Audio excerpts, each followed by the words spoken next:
সত্যিই একটি প্রতিভাবান ডিজাইন। আপনি যদি মনে করেন ওমেগা 1 ইঞ্জিনটি যথেষ্ট চমৎকার ছিল, তবে এর উন্নত সংস্করণ অ্যাস্ট্রন H2 আপনার ধারণা বদলে দেবে। এটি যেন পদার্থবিজ্ঞানের নিয়মগুলোকেই চ্যালেঞ্জ করছে। এই মেশিনটির ওজন মাত্র 54 কেজি, অর্থাৎ একজন কিশোরীর ওজনের সমান। আপনি চাইলে এটি কোলে নিয়ে অনায়াসেই দৌড়াতে পারবেন। কিন্তু অবাক করার বিষয় হলো, এই ছোট্ট ইঞ্জিনের ভেতরে লুকিয়ে আছে 450 হর্স পাওয়ারের বিশাল শক্তি। ভাবুন তো, একটি সাধারণ V8 ইঞ্জিনের এই পরিমাণ শক্তি তৈরি করতে কয়েকশো কেজি ওজনের প্রয়োজন হয়। H2 ইঞ্জিনে কোনো ভারী পিস্টন বা ক্র্যাঙ্কশ্যাফট নেই। এর পরিবর্তে এতে রয়েছে একটি অনন্য লিনিয়ার রোটার কাঠামো।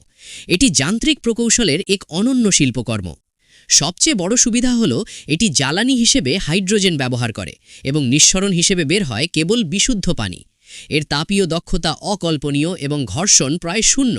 যদি এটি গণহারে উৎপাদিত হয়, তবে ইলেকট্রিক এবং জ্বালানি চালিত গাড়ি উভয়কেই এটি টেক্কা দেবে।